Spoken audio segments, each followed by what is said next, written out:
57. Welcome, Rael. Thank you, Karen. Good morning. Rael, I absolutely love that you are such a business legend. Like, as we said in the intro, you've done so many amazing things at a very, very high level. But you didn't start there, like everybody starts at certain places and they have to learn and they have to, you've got a book, Lessons Learned, which we're going to talk, about your lessons learned, which we'll talk further into it. But your key interest is business excellence. You're really, really interested in helping people achieve that. And so how did that journey start for you? Like, were there things growing up that really triggered that or were a catalyst to that? Thank you. The question's an interesting one because it's an evolution. It's something that came out of almost years of looking. I mean, I was a 21-year-old working on the mines, and I know we'll talk more about that in a minute, but I was the kind of person who irritated my bosses, okay? Why did I irritate my bosses? Because I wanted to know how my job as an engineer fitted in to the whole organization, right? And they couldn't understand that. And majority of people on that mine site, 55,000 of them, in fact, only saw themselves with blinkers.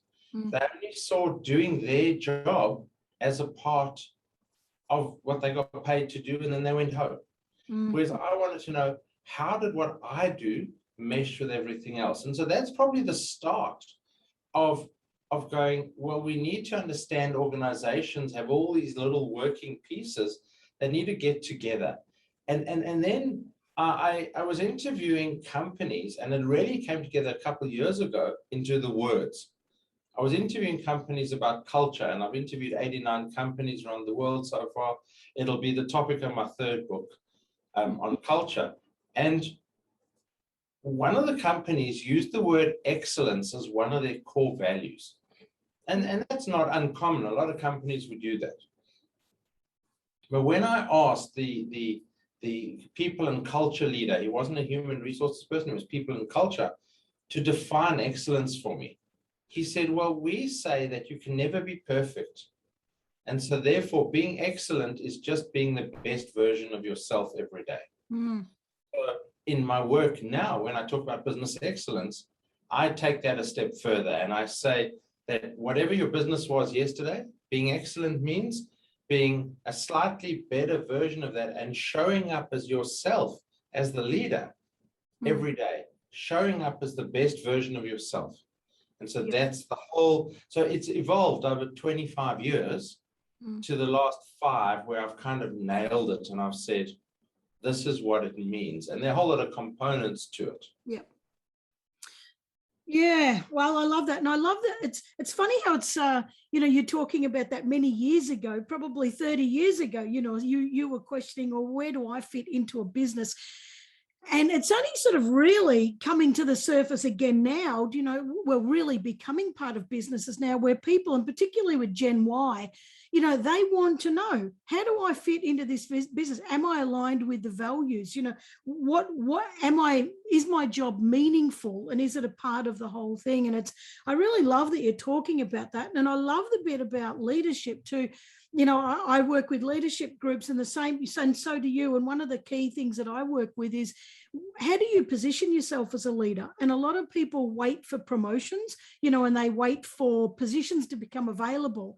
And I'm always saying, no, you don't do that. You position yourself as a leader, and it doesn't mean you have to lead a team. You behave like a leader, because leadership is an action, not a position. And it's showing up as the best version of yourself. And being true to what you show up as, because that shows leadership. No, absolutely. I love that. And when you touched on being in the mines, 6,000 feet under, like what the hell were you doing down there? So I grew up in a middle class, probably lower middle class household. I was pretty academic at school, but incredibly involved in things. In fact, one of my teachers in my final year at school said to me, what are you going to do now? You've got nothing to be involved with. So I went off to university and then I became involved in lots of other things. Mm. But I would never have been able to go to university if I hadn't got a scholarship from what was then the largest mining house in South Africa, Anglo American, because my parents couldn't afford to send me to university. And so I was under a lot of pressure because if I failed a year, Anglo American wouldn't pay for me to repeat it. And so I had to pass. I was under a lot of pressure to pass. And it's an interesting concept when you get to university and the dean of the department says, look left, look right, look front, and look back. One of you five will be here in 4 years' time. That's a lot of pressure in the engineering faculty. So that was how I went through university. And then part of my scholarship was at every holidays, so the December, the long holidays. If you have listeners in North America, that would be their July to September holidays. For us in the Southern Hemisphere, December, January.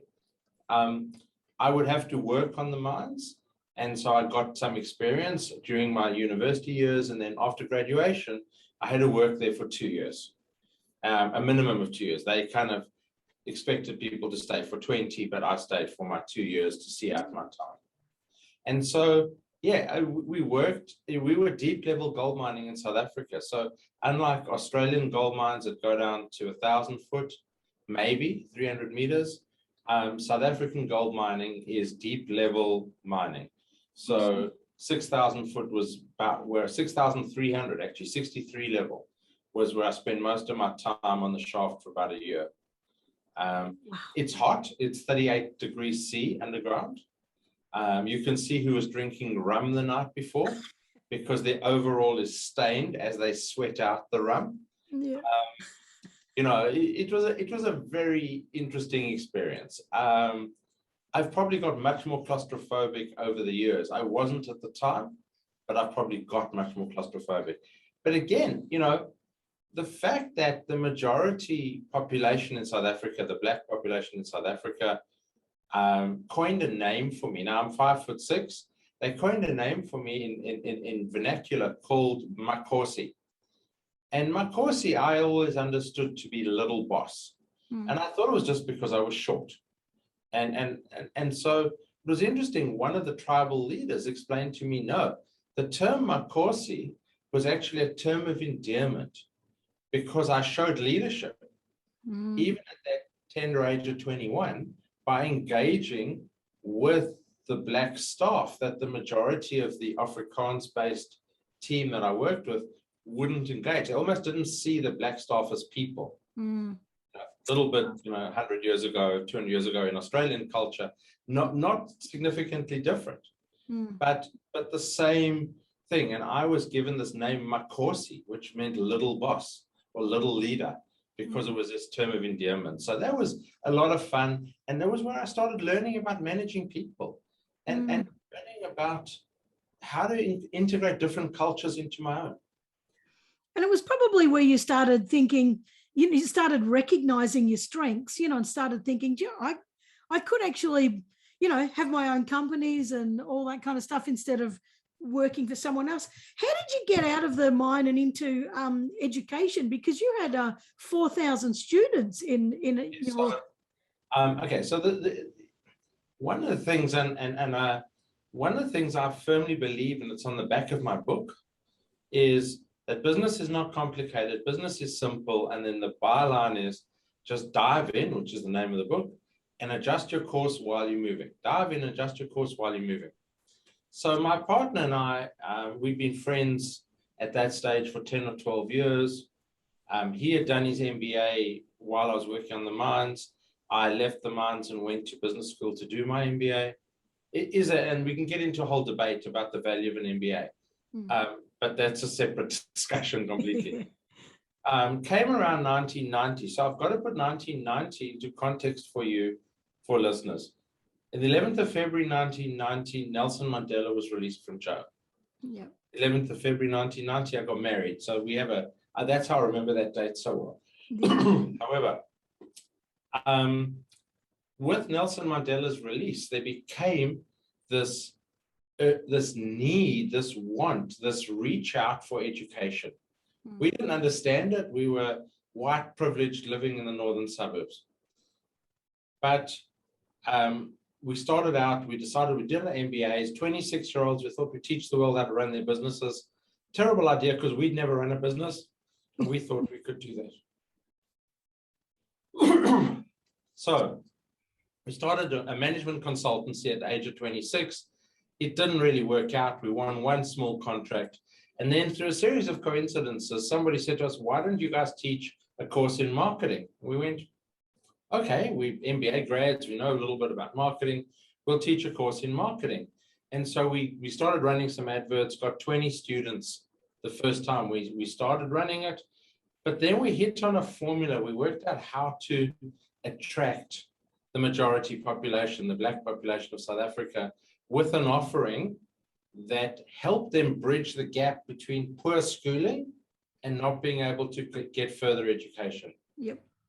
And so we grew rapidly. We went from 20 students in 1990 to 4,000 students by 96. Wow. We had 6 campuses around the country. We owned a 5,000 square meter building in downtown Johannesburg at that point. Wow. And the answer is we were prepared to dive in and adjust the movement as we went along.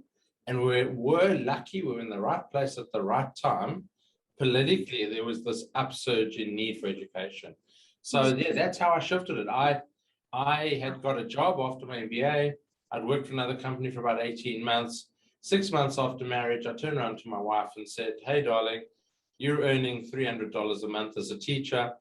I have to follow my entrepreneurial dream. I'm going to start a business. But for the entrepreneur out there, the advice I always give about getting off the bench, which is the name of your podcast, you've got to back yourself. You've got to have enough confidence in your own ability to back yourself to say, hey, if this doesn't work, I'll go and get another job. Now, in Australia, 2021, 2022, we're looking at a reasonably strong economy in Australia. Mm. There's, unemployment is at almost zero. In fact, companies are shutting because they can't get enough staff. Mm. And so for the average entrepreneur out there, or wannabe entrepreneur who wants to get off the bench, now is probably the best time in the world to do it, because you will get another job if it fails. Yeah. But if you keep sitting on the bench and going, oh my God, what am I going to do? My spreadsheet number 27 says this business isn't going to work. Well, my answer is you've done 27 too many spreadsheets. Just get out there and do it. And then if it doesn't work, it doesn't work. Yeah. I love that idea. And it is so true. Like, what's plan B? Plan B is I just go back to where I was. If it doesn't, adjust my sales and then have another crack at it. Or, and I particularly love what you're saying is dive in and adjust as you're going. And when you were talking about that, we did an MBA, we might as well teach people marketing. It's kind of like just dive in and give it a crack. And I think that there's a lot of people just way too scared to just give it a go. And failing is fantastic because it just says, oh, whoops, shouldn't have been there, and I'll just adjust it and get in the right place. Absolutely.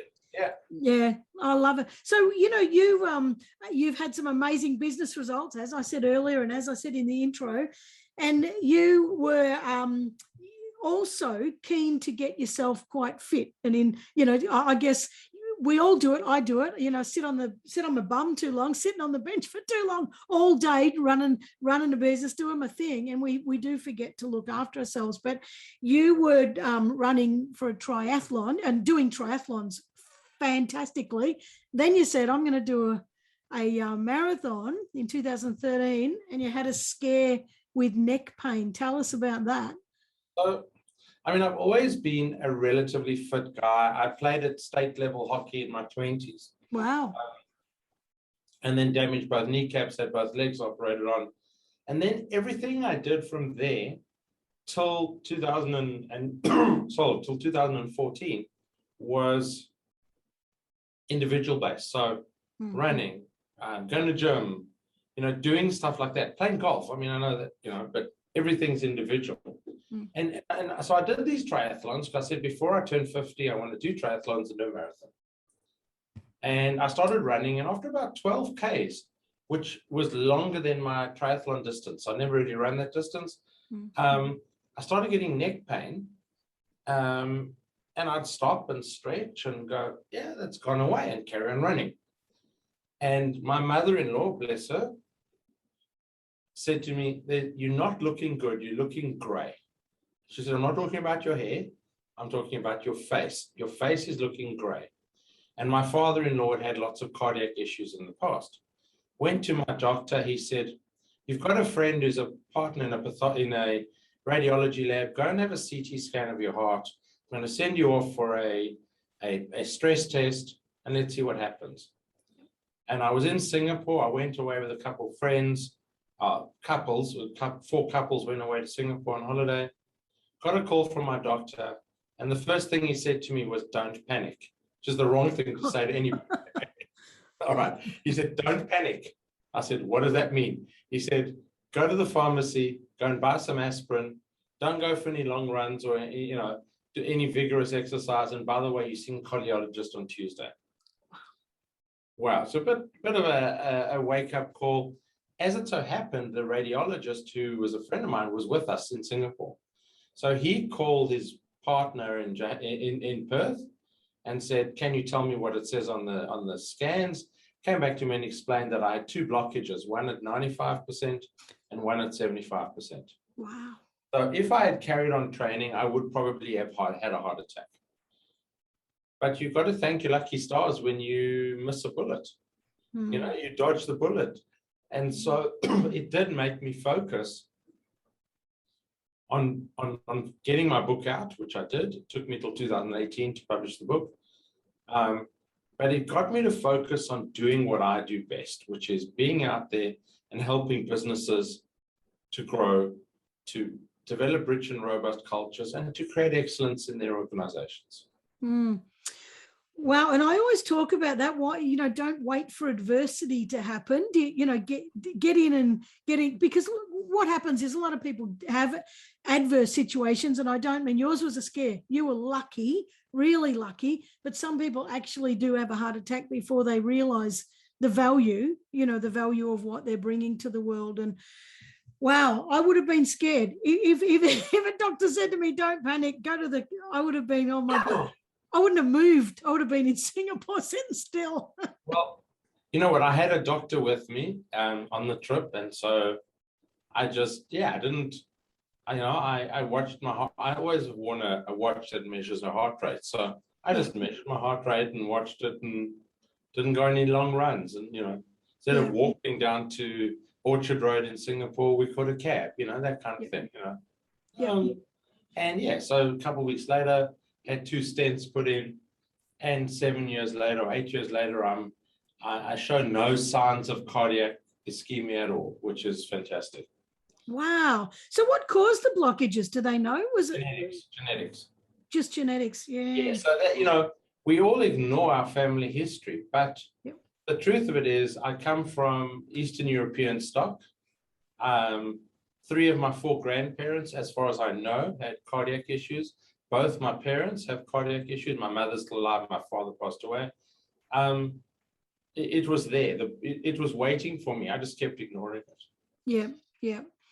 Well, we always live on a wing and a prayer, don't we? And just and hope. Yeah, we do. And I'm guilty of that. I have to admit, every time you feel something wrong with you, you're just like, it'll pass. But we shouldn't. Yeah.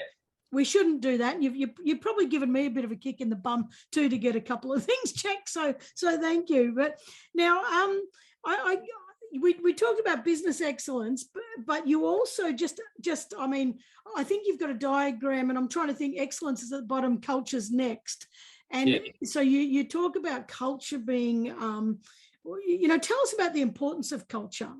So in my business excellence model, and I love stories. I love sharing stories of inspiration, because I think if we actually open our eyes to the world around us, a lot of entrepreneurs, particularly wannabe entrepreneurs, have that narrow focus.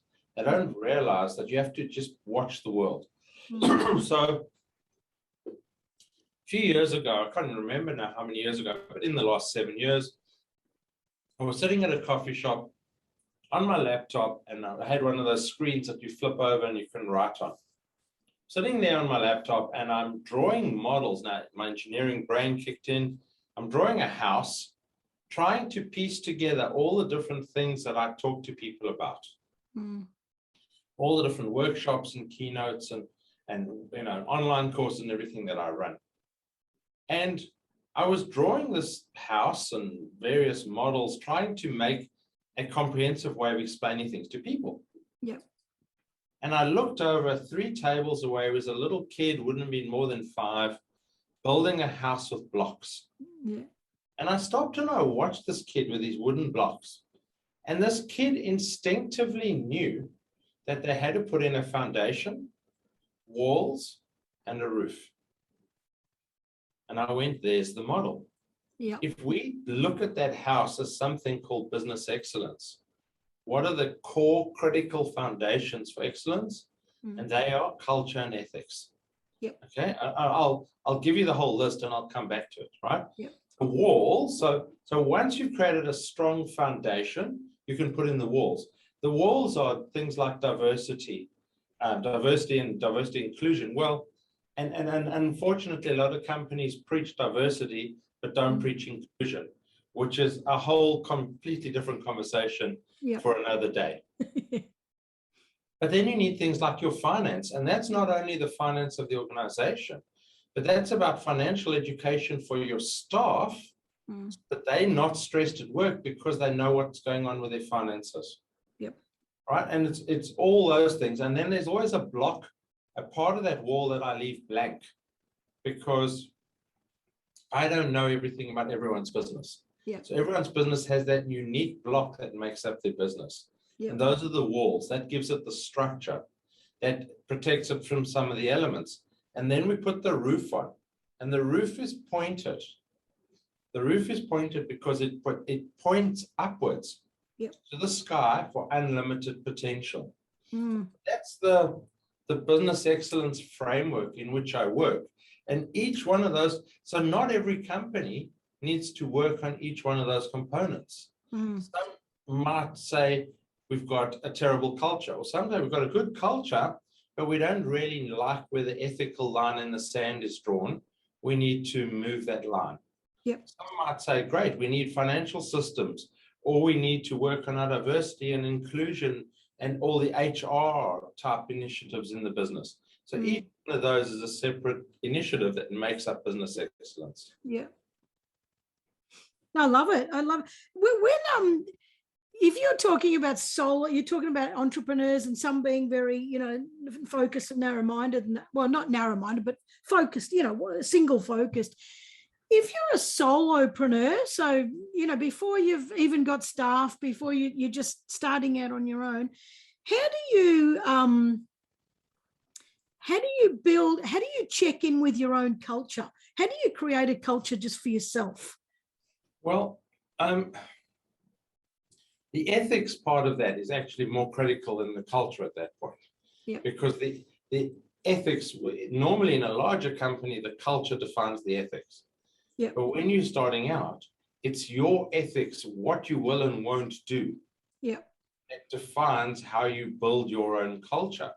And then the thing of being a solopreneur is, so the working title of the book that I wrote, of Dive In, the working title for many, many years before I actually published it was Give Up Control to Gain Control. Because that was the key critical component in building my businesses, going from solopreneur with a partner to employing our first staff, was giving up control of the admin, of the tedious stuff, and taking control back of the things we do well. Yeah. And so that's the generation of revenue for the business. And so, the solopreneur has to know that when they employ their first staff member, even a part-time VA, they need to be able to articulate their ethical basis on which they work, which will be the start of defining their culture. Yeah. Yeah, that makes sense. That's fantastic. And I absolutely love that. And I think that there's, I talk about a lot, with people, don't sell your soul. Sometimes you've got to be adaptable and flexible, and sometimes you've got to take work that you're probably not really 100% into, but you've got to know who you are, and you're going to know where your line is, and you've got to know what your non-negotiables are. But mind you, I'm not a successful business person like you, so I might be up the wrong track. But I won't budge on my ethics. I know who I am, and that's all there is to But I it. think, though, often people ask about the alignment of your personal why and your business why. Yeah. Well, your personal ethics and your business ethics have to align too. Yeah. Because I see a lot of people who go, oh no, I won't steal, but then they do fraudulent things in their business. Yep. What's the difference between those? Yeah. 100%. Are there great components to culture? Like if you've got a business that has got more than 5 people, what are the components? What are the key components that businesses should be checking in on? So 2 things. I think they need to have a purpose. Yeah.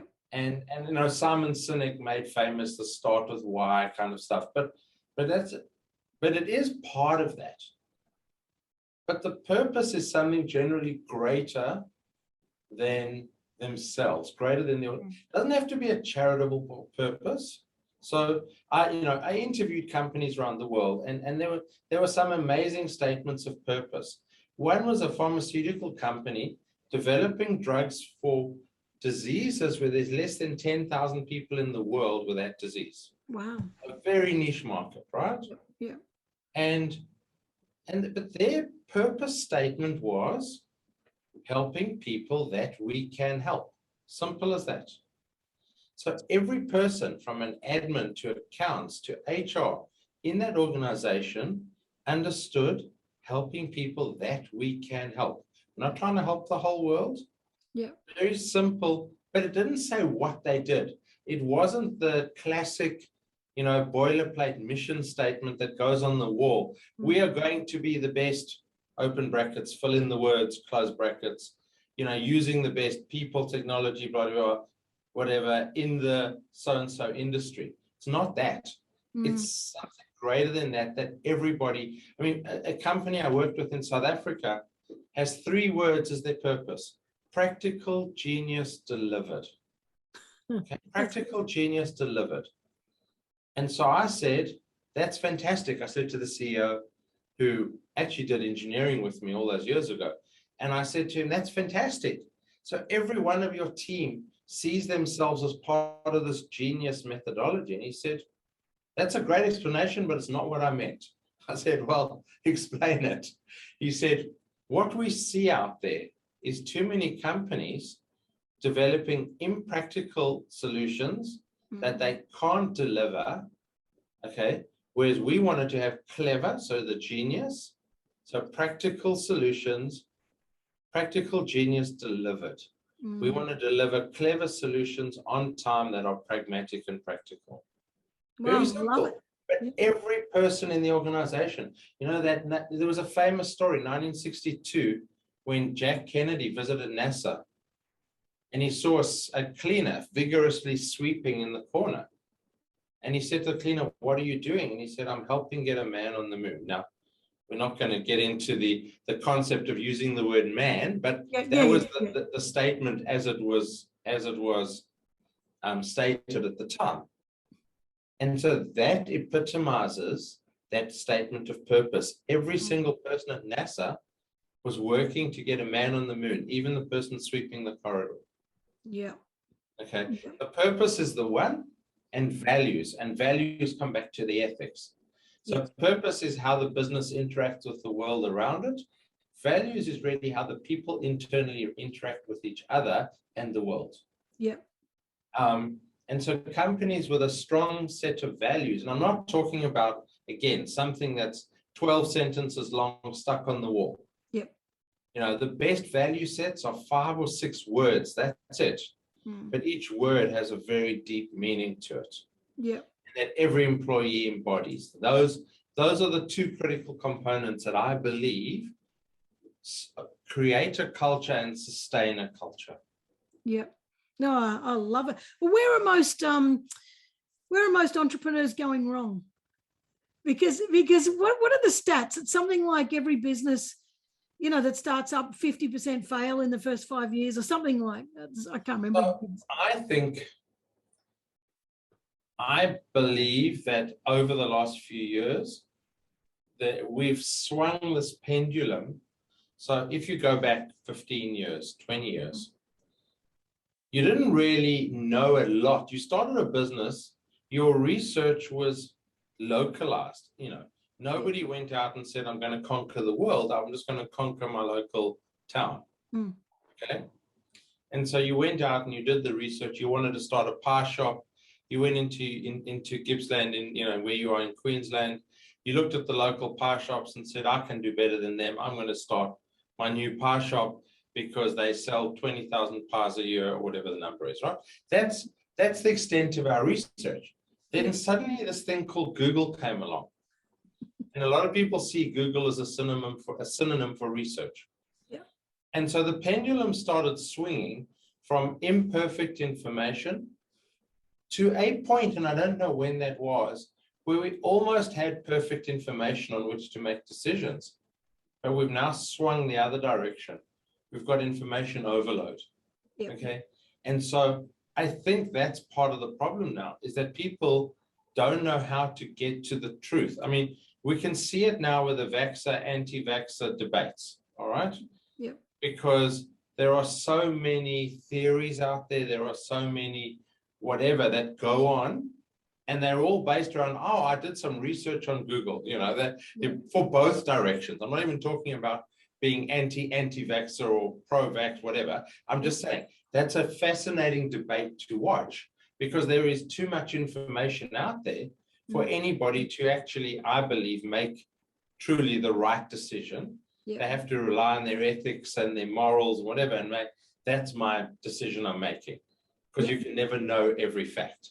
And I think that's the problem with entrepreneurs, is they either sit on the bench for far too long because they're going, well, just one, you remember Peter Falk, who used to play Columbo in the detective series in the 80s. Yep. He'd walk out of a room, put his hand on his head, and then turn around and go, just one more thing. I think that's the first problem with entrepreneurs. Just one more spreadsheet, just one more go at the market research before I make a decision. I think that's already too far gone, because there's too much information. You can't make a decision. So that's the first thing. The second thing is once they've done these 27 spreadsheets and made a decision to open the business, they lose the point of being flexible. They lose the point of saying, let's just turn a direction. Okay. One of the best analogies I heard was imagining that you are on a rowing boat at night on a river, and a dark night because it's raining and it's a thunderstorm. Oh, no, thanks. Imagine this. Okay. But suddenly there's this flash of lightning, and you can see absolute clarity of where you're going, and then it's gone. Yep. Now you're navigating from memory. Yep. And then 5 minutes later or an hour later, there's another flash. That's exactly what being in business is like. I think the problem is a lot of entrepreneurs see the first flash, go, that's the way I'm going. And the second flash comes, oh no, that was just fake. That was fake news. Whatever. I'm just going in that direction, even though the last flash said the river's turning this way. Yep. Okay. Yep. And so I think people get fixated on their own product. I think, look, the other thing just fundamentally is that a lot of people say, I want to build a better mousetrap when no one's got a problem with the first mousetrap. Yeah. So they're not solving a problem. Ultimately, every successful business solves a problem for somebody. Yeah. And they go, I'm going to invent the better mousetrap. I'm going to invent the better t-shirt, the better shirt, the better watch. And no one really cares because they didn't have a problem in the first place. Yeah. Well, there's about 10 bits of information in there, but they're all damn good. But you know, one of the key things of hearing in that too is that we just sit for too long. Entrepreneurs sit for too long and need to perfect. And perfection is just a form of fear, you know, procrastination and fear. And excellence is just being the best you can be, because we can't be perfect. yeah. So if you're happy just to be the best version of yourself every day, then you can be intrinsically happy. Yep. Somebody asked me earlier today, actually, said, what are you trying to get in your life? What are you missing in your life? And I said, nothing. I'm missing, you know, at this point in the middle of the pandemic, I'm missing travel and not being able to see my kids who live in different cities, two of my kids. I'm not missing anything. I'm absolutely content in where I am. Yeah. And there was a like stunned silence, because no one's ever said they're content. Yeah. Most people are not content. It's like an epidemic in itself, you know, that people are always searching for what's going to make me happy. And when I get that thing, I'll be happy. But if we, you know, we're just going to look for it within ourselves and just be content. And gratitude, we're not very good with gratitude. We should be better with gratitude. You know, just I'm grateful for where I am, and I'm just and exactly what you're saying, and I'm just going to do that little bit better every day, and I can sleep well at night because I did my best. Yeah, absolutely. And yeah, I mean, I'm constantly thinking of ways to make my businesses more excellent. You know, I still run my financial services group. It has a big team. It's done 3 billion in mortgages since we started. Yeah, wow. But I'm still always thinking of ways to make it better. Yeah. But am I happy with where it's at? Absolutely. My staff hate it when I walk in and say, you know, I was thinking last night, because they know that what that means. Okay. My partner's the same. I was thinking last night we should do this. But again, I wouldn't impose on them, because they are actually my rock in that business. You know, the last, you know, as I mentioned to you, I had to take off 6 weeks because my wife had fallen downstairs. Well, my staff just stepped up to the plate and did everything. Yeah. Well, that's when you know you're doing it right, isn't it? That's when they're doing that and trusting them, and they feel a valuable part of the business. And when they feel like they've got meaning and that they're valued, you know, you can step back and let them. Absolutely. And that's what, so you asked me what entrepreneurs do wrong. I'd say that's part of it. Is not giving up control, not empowering people to fail. You've got to actually accept that people will fail at some point, and that's okay. Failure is okay. Empower your team to fail. Empower them to fail, to be honest about the failure, to understand what they've learned and move on. 100% love it. So what do you think about when you're talking about all these things, and you're giving a whole lot of tips that are like mentor type tips, and you do coaching, you know, and you do mentoring and that sort of stuff. So I'll talk about that in a minute, because I want people to know what you do. But how valuable do you think it is to have mentors when you're starting out, or even not even when you're starting out, just as a business person? I love the word mentor, because I don't like the word coach, even though my business card has it as the 5th thing I do on it. The reason I don't like the word coach is because, unfortunately, there are too many people out there who've gone and done a 3-month coaching course, and they're now a coach. And they don't have the real world pragmatic experience to actually bring. They become too formulaic. Where I think a mentor is there as a sounding board. You can ask a mentor for advice. The key thing in that is you have to be coachable. Mentorable sounds horrible, so I'll use the word coachable. It took me, unfortunately, probably to my late 40s to become coachable. I had to put my ego at the door and understand that I wasn't invincible and that I could learn from other people. So when I started the journey from 2013, being professional speaker, coach, mentor, I wrote the book, etc., ran workshops and things like that. I found mentors in the speaking industry who'd been doing a lot longer than me, who were happy to mentor me and teach me what I needed to know. Mm. Did they coach me? No. I mean, I have been for specific speech coaching, even though I won the South African Toastmasters Championships when I was 20. Mm. But I've never been formally trained since then. So I went to professional coaches to work on my keynotes. Mm. But I needed to get my head into being coached and not trying to be the coach and mentor, but to be coached. And that's, so mentors are vitally important. Yeah. I think also people go, oh, I've had the same business coach for 10 years. Well, that's a problem because I think you find mentors at different points in your life. Yep. Some for 3 months, some for 12 months, some for a long time. But I think each one of those serves a purpose for you at that point. I know that sounds pretty, horrible. They serve a purpose, but it's not. It's they can add value to you at that point in your life, and hopefully you're actually adding value to them at some point as well. Yep.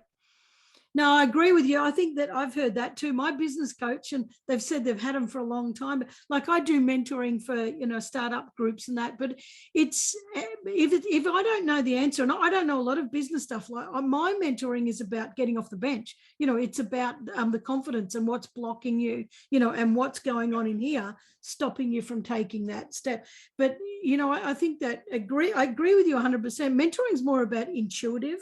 It's listen to what's your problem, and it's like, well, I can help you, or I think so-and-so's better, or have you thought about this? But a sounding board, I really love that, because most people, I don't care what anyone says, everyone's got the answers within them, like as far as their inner guidance goes, not all the business solutions, but their inner guidance. And I think we don't sit still long enough, or we don't have the right sounding board to allow that voice to come out and then come back. And it does take, as a solopreneur, and you start getting a business, and even as a solopreneur, being able to articulate what you need from a mentor. Yeah. Okay. A mentor is not there. So a mentor is there for you to say, this is the decision I want to take. What do you think? Yep. And they'll go, no, I don't think so because of X, Y, Z. A coach, on the other hand, takes out, and that's why I tend to, particularly business coaches, takes out their book, and on page 22, it's got a business plan format and says, the same way the coach on the football field says, for run from here to here and receive the ball from this player and kick it over there. That's what the coach's role is dictating the game. Whereas the mentor's role is really being holding up the mirror to yourself. Yep. Oh, I love that. Now tell us about your book, Dive In, Lessons Learned Since Business School. So that's the book, Dive In. Yeah. There are some free copies for your listeners, and I'll give you the URL. You put in your show notes and all that kind of stuff. So the book's about 40,000 words, 35,000 words. It really started out. So in 2015 was my first professional speaking. I spoke at a mortgage conference, which is the area that I know. Yep. I didn't speak about mortgages. I spoke about how to build a mortgage business. And I started off with tips and traps from the trenches.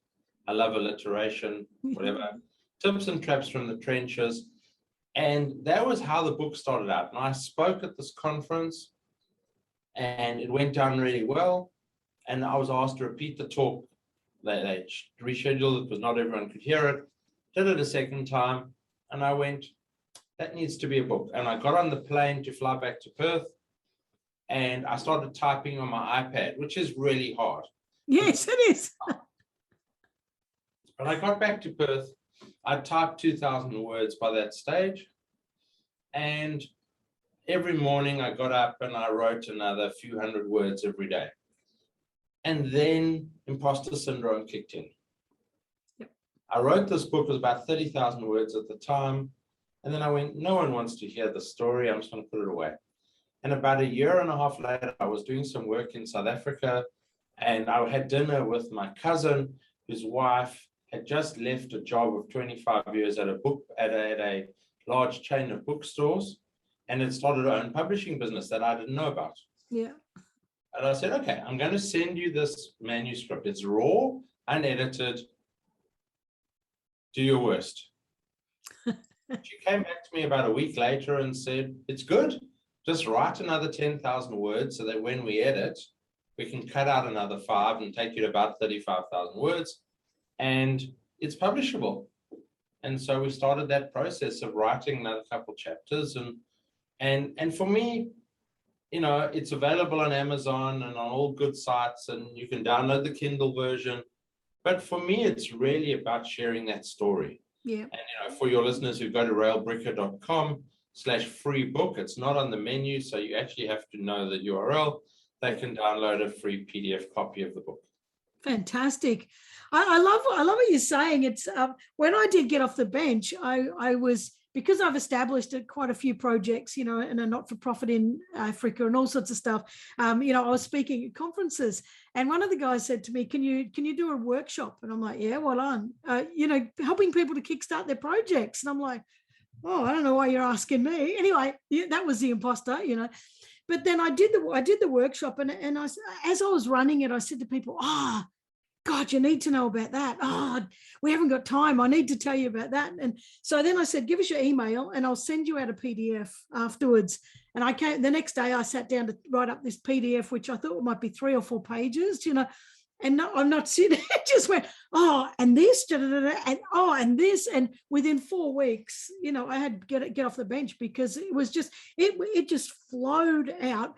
But it was fantastic, and I think the advantage that I had was that I could see that group of people in my mind. Do you know, when I was typing it, and it was like I was telling them.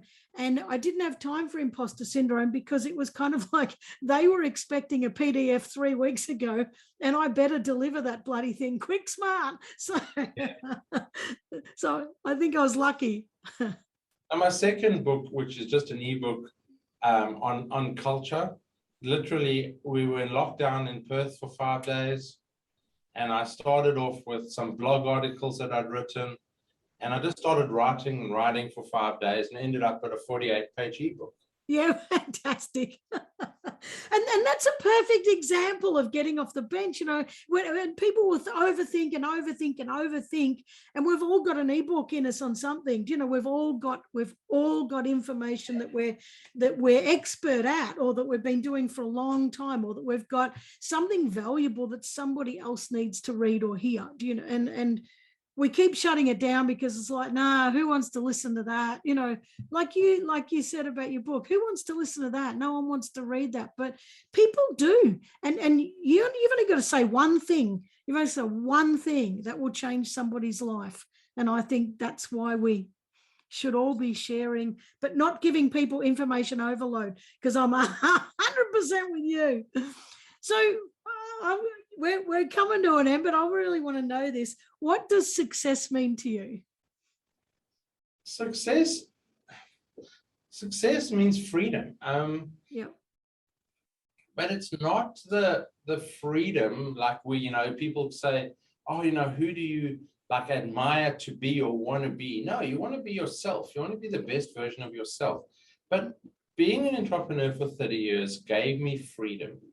It gave me a lot of stress and a lot of sleepless nights over empty bank accounts and lots of other things.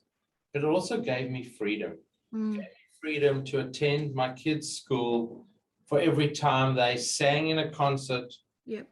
For every time they did something at school, for being in their lives, for the last 7 years as a speaker, I have been traveling quite a lot. But it gave me the freedom to, in 2019, open a conference in Kathmandu in Nepal, and the next day go and see the sunrise over Everest. Wow. That's what success means. That can I duplicate that point in my life where I stood there 200 kilometers out of Kathmandu on the top of a hill on a rickety metal tower, which is kind of crazy, looking at the tallest building and the tallest mountain in the world, and you're still standing on top of a rickety metal tower and watching the sun come up over Everest, which is another few hundred kilometers away from you. But that experience, and then that experience, that's success. Yeah. You know, success isn't the fancy car. I grew up in a household where my parents always said, you want to get a job and get the house in the suburb and 2.2 kids and 1.7 dogs and, you know, be Mr. Ordinary. And that was never for me. Yeah. I knew from a very early age that I wanted a different life. I didn't want to have to drag myself out of bed to go to work in the morning. Yeah. And drag myself home to sit on the couch and you know, whatever, have a whiskey to calm down because I hated the job I was in. Yeah. There is a quote in my book and also something my father told me years ago that said one day when he retired, and he died too young. He never got to retire because he was very ill for many years. But he said, one day when I retire, I want to have 40 years experience, not 1 year 40 times over. Yeah. I love that idea. There's a quote in my book that says, one day, you know, at the end of my life, I want to have lived the depth and the breadth of my life. Yeah. And so that's success, being able to do that. You know, I got my pilot's license 25 years ago. Do I still fly? No. Did it cost me a lot of money to get the pilot's license? Absolutely. Yeah. What was it about? I've flown 160 odd hours because it was just something interested me. Mm. I wanted to know, could I fly a plane? Would I enjoy it? Yes, I enjoyed it. I enjoyed the experience.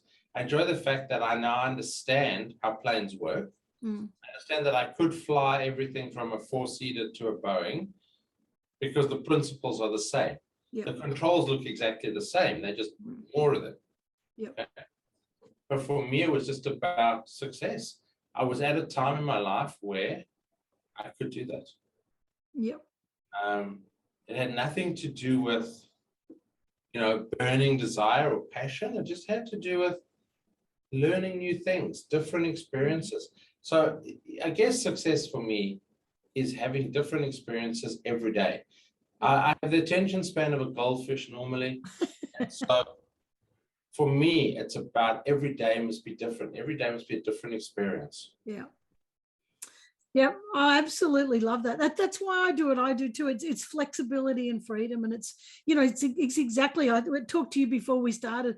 I've got a sick dog. You know, I want to be there. I want to take my dog to the vet. You know, I want to go to the kids' things. You know, I want to go and see my family. Well, when we can. You know, when it suits me, and I want to do, and I want to learn new things. I'm the same as you. I can't. I have to learn. I've always got my head in something, learning something new, but I try not to get information overload. Now, what can people book you for? So what do? I do effectively, personally, I do keynotes and workshops around business excellence. Yeah. I do a lot of work in the business excellence space around communication. Okay. And so actually, if any one of your listeners wants to write an email to me and get my communication cube. Yeah. So on the bottom, it gives you 4 colors or 4 behavioral styles, and you can identify your own behavioral style and others from that. Yep. And then each side is a different color or behavioral style. It is called the Excellence Cube. There it is.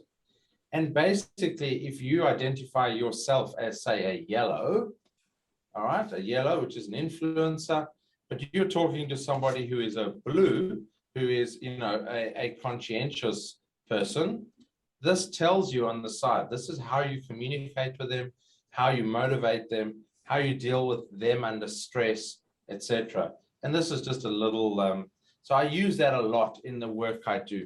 I run everything from 45 minutes. In fact, keynotes have come down to 30 minutes, 30-minute keynotes. We're in this, this is being recorded from my studio, so I can do virtual, and I obviously love face-to-face because that's really where the energy in the room is. Yep. Keynotes and workshops on business excellence, on culture, on communication, on ethics, on diversity, all the things that make up business excellence. Yep. Oh, I love it. You're a busy man. You're a knowledgeable man, and I absolutely love it. And by the way, I love that communication cube. I'm actually a DISC consultant, and I would love one of those. I think they're anyone who wants to, just send me an email, rael@raelbricker.com, with a mailing address, and my PA will drop one in the mail. Fantastic. I'll put your email at the bottom of in the show notes as well. Now, this podcast is Get Off the Bench, so it's to inspire people to take action. What advice would you give to somebody who has a great idea but is completely bamboozled by the whole business thing? Okay, so there are two bits of advice I'd give them there, actually. The one is, if they are truly, I think they're bamboozled by the business thing. There are those who are great artists, let's call them. Yep. And that the idea of balancing a checkbook is balancing it on their hand like that. They don't get numbers. Yep. So then you either have two choices. You can either go and get a partner, somebody who can do the admin and run the business, or you go out and you actually employ people to do it. Now, the second one is slightly more challenging, because one of the principles in my book is never ask staff to do anything that you wouldn't do. So if you don't know how to balance your bank account as a very practical business thing, and you're going to rely on a person you've employed to do it, you don't know whether they're doing it right or wrong. And so sometimes you have to go out and get knowledge. I mean, and some people go, oh, give me numbers. Don't give me numbers. I can't look at numbers. That's okay. Then go out and find a like-minded soul who can be your partner. Maybe they're a junior partner, whatever, but they have a vested interest in making the business a success, and do that. Yeah. I think the biggest advice is to get off the bench. I know I've said that lots of times in our conversation, but make the decision and go with the decision, for better or for worse. Make the decision to do it. But if you bamboozled by the whole business thing, yes, you can get a business coach. And I've made comments about business coaches before. Again, you are relying on, in my financial services business, the number of business owners who come to me and I go, what did you earn? They go, I don't know, I have to check with my accountant. You have to, if you're going to be in business, you can't just be the artist. You also have to be the business person. And you asked earlier, why do so many businesses fail? Because the artist doesn't look at the business side, trust somebody potentially, trust the wrong people, takes advice wrongly. So the person with a brilliant idea that has no interest or want to do business, team up with somebody. Partnerships are a great way of solving that problem. Yeah. And you can learn a lot of it yourself too if you knuckle down. Even if you don't want to, you can learn some of the basic stuff. You have to learn it, and you can't see yourself as that's all I do. As an entrepreneur and a solopreneur, you have to do everything. Then you can start working out what you're not good at. And start getting other people to do it, but always knowing that you know what they're doing. 100%. Great advice. Oh, well, I have absolutely loved this. Now, where can people find you? You've said it a few times, but let's say it specifically. raelbricker.com or email me, rael@raelbricker.com. I'm on LinkedIn a lot, Facebook, more personal than business, and obviously a lot of Instagram as well. They can track me down any of those. Google my name. There's about 12, 15 pages of references to things I do. But raelbricker.com is the source of all truth. And my email is very simple. It's rael@raelbricker.com. Oh, fantastic. Oh, well, I've absolutely loved this. Really, some really great tips on business. And I think that, people would be very wise, listeners would be very wise to go and download your free ebook. I've got it. I've skimmed it. I've got to find the time to sit there and now we'll read it. But what I have read is full of wisdom and full of everything you've talked about today. Anyway, building the block house and all that sort of stuff, and it's just marvelous. So thank you so much. Thank you so much for joining us. It's been a great conversation, and I'm passionate about the entrepreneurial space and kicking people's butts to get their butts off the bench, because if you don't give it a go, you wake up one day when it's far too late and you go, what if? And life is too short to have regrets. And so you have to go, what if I'd done it differently? That's a different conversation to what if I had done it in the first place. Yep. I agree. Life is way too short and we don't know what's around the corner. And you don't want to be on your deathbed going, I wish I did. I'd rather say I'm glad I did, even if I buggered it up. Well, I saw a meme a while back that said, a good friend is not someone who comes to bail you out of jail. The good friend is someone who's in jail with you going, God, that was fun. I love it. I always say good friend, someone who help you bury your body, but yeah. I love it.